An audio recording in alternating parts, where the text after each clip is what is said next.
শ্বশুর মলম এনে মালিশ করে দিচ্ছিল। আমি তখনও গামছা পরে আছি।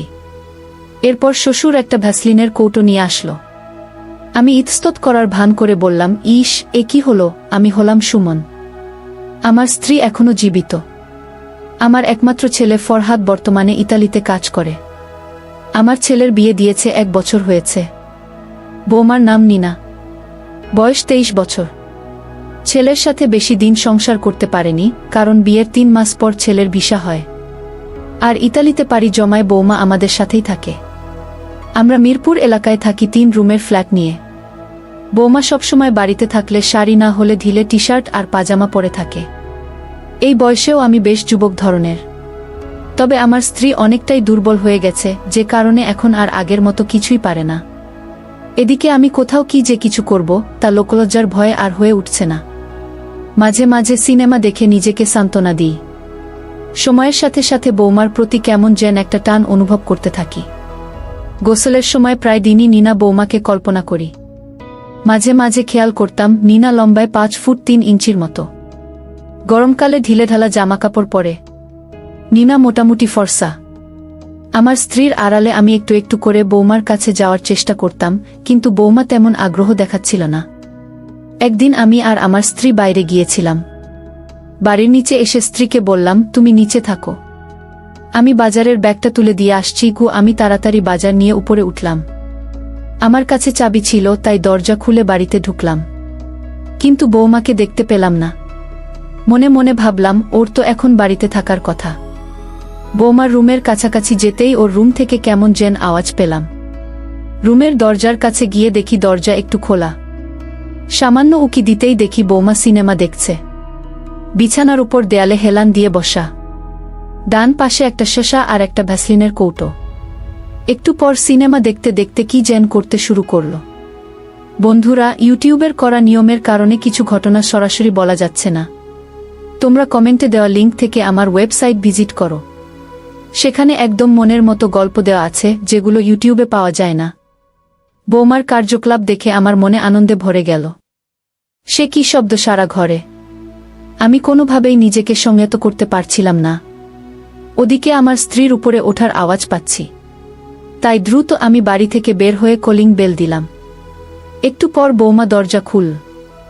দেখলাম নীনা অনেকটাই ঘেমে গেছে আর মুখ একটু লাল হয়ে আছে। আমি আর ওর শাশুড়ি ঘরে ঢুকলাম। মনে মনে ভাবলাম, ইস, বেচারিকে ডিস্টার্ব করলাম। একটু পর জিজ্ঞাসা করলাম, কি ব্যাপার বৌমা, তুমি কোনো কাজ করছিলে নাকি? বৌমা বলল, না বাবা, আসলে একটু গরম পড়েছে তো। আমি বললাম, তাই?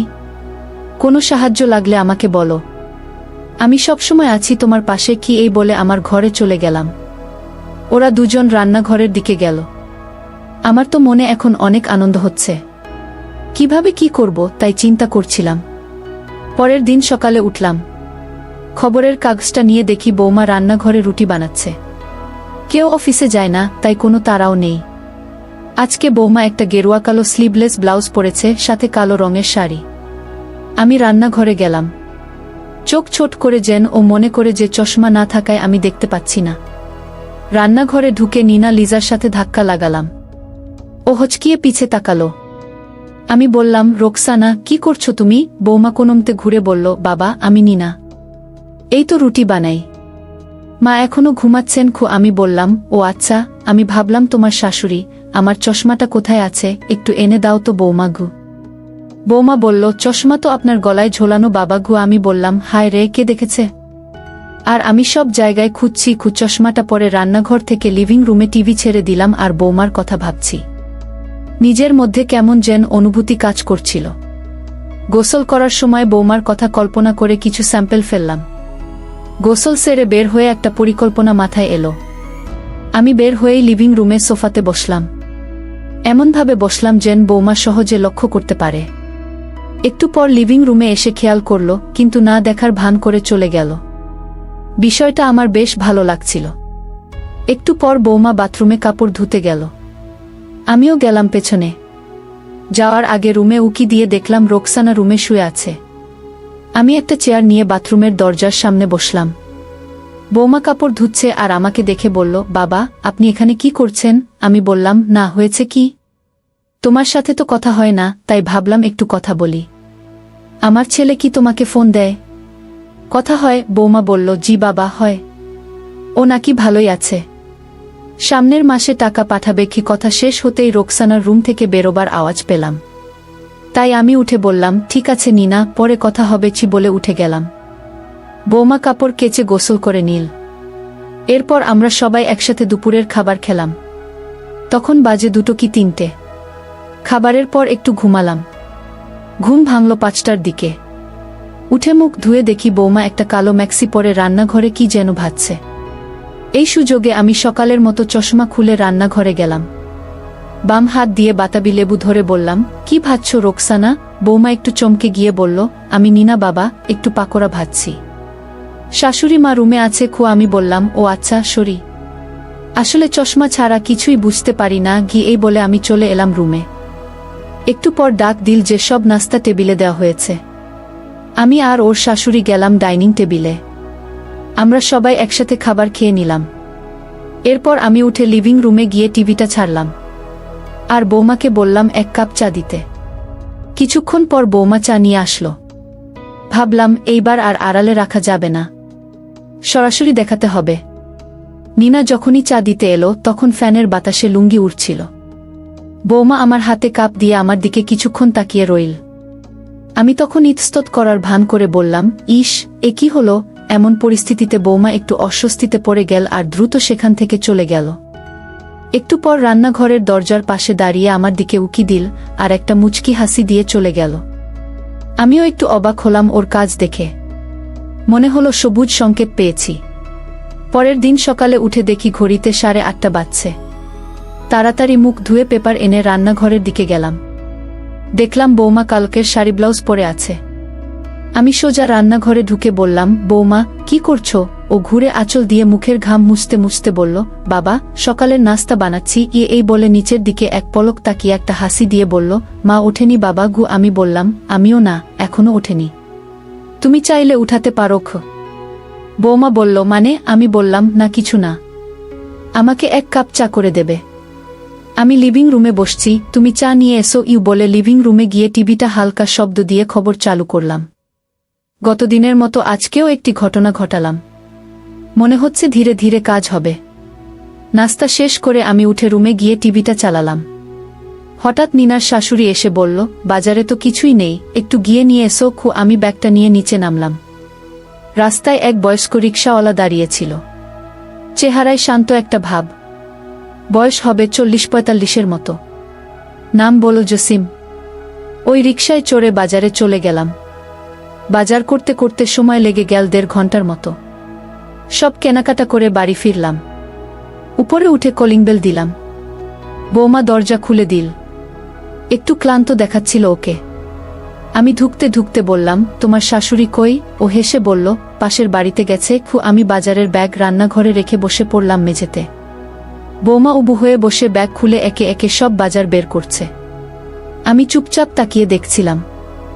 এমন সময় গাছের ডাবের দিকে খেয়াল করলাম। দারুণ সুস্বাদু হবে।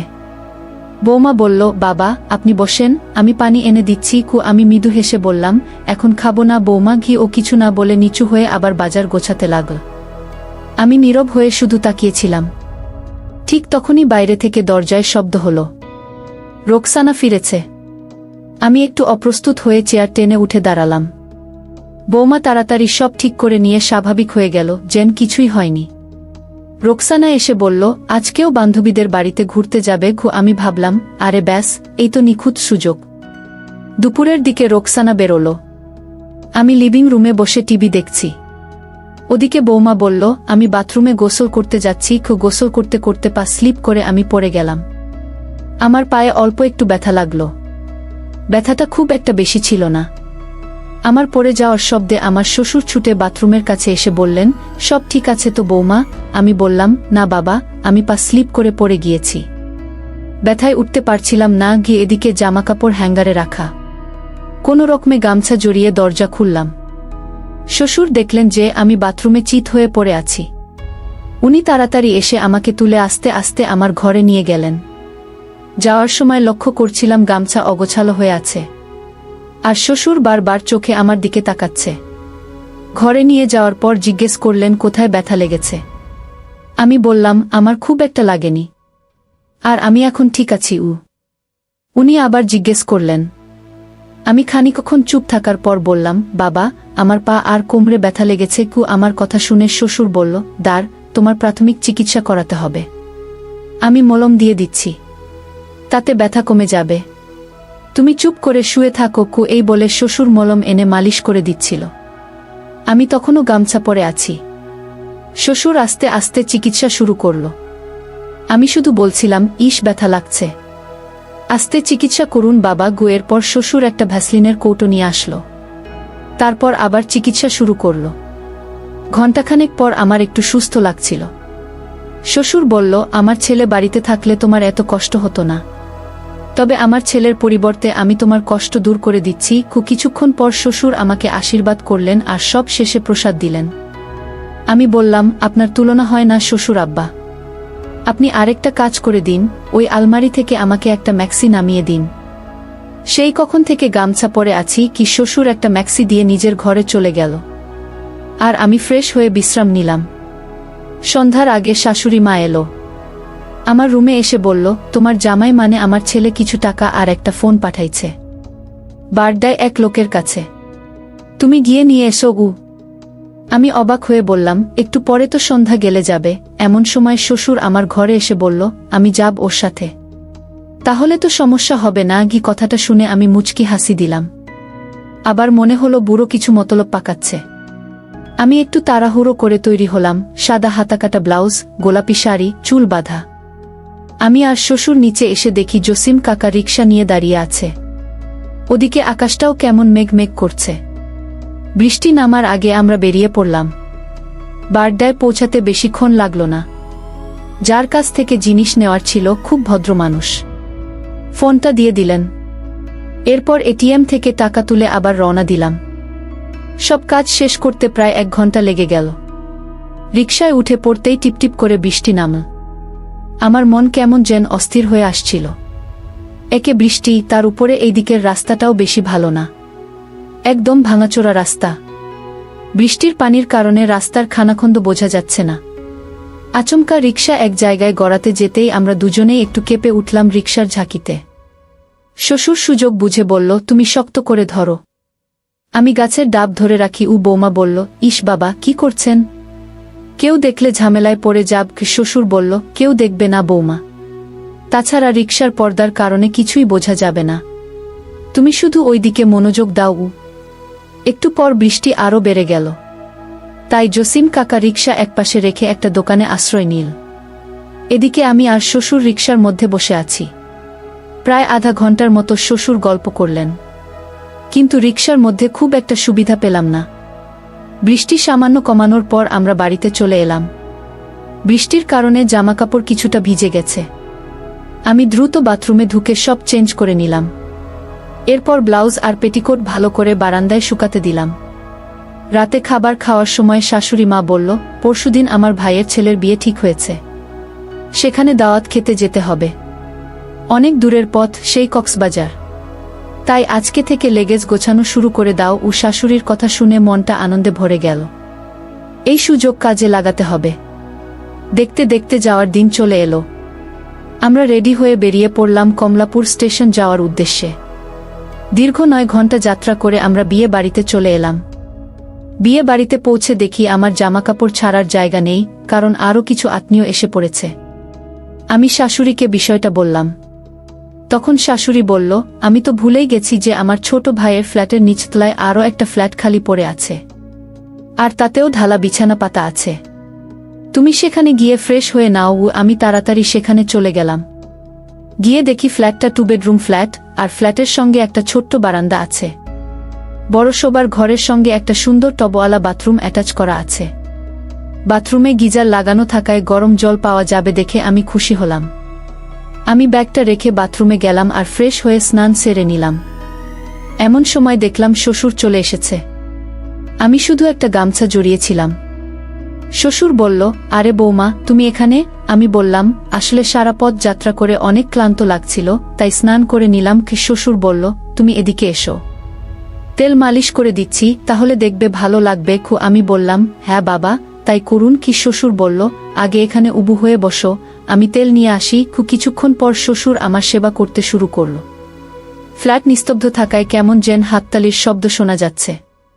শ্বশুর বলল, একটু অপেক্ষা করো, আমি টিভিতে গান ছেড়ে দিচ্ছি, তাহলে শব্দ বোঝা যাবে না। ঘণ্টাখানেক আশীর্বাদের পর শ্বশুর আমাকে প্রসাদ খেতে দিলেন আর বললেন, তোমার মঙ্গল হোক। বিয়ে বাড়ির শুরুটা বেশ ভালোই হলো। শ্বশুর বলল, যতদিন না আমার ছেলে বাড়িতে আসছে ততদিন যে কোনো কিছু লাগলে আমাকে জানাবে, আমি সেবা নিয়ে তোমার যত্ন করব। আমি বললাম, আপনি এখন আমার শেষ ভরসা। আজ এ পর্যন্তই। আর হ্যাঁ বন্ধুরা, আগামীকাল আবারও ফিরছি তোমাদের মাঝে নতুন গল্প নিয়ে। ততক্ষণে সবাই তোমরা ভালো থাকবে, নিজের স্বাস্থ্যের যত্ন নেবে, তোমার পরিবারের খেয়াল রাখবে। আল্লাহ হাফেজ।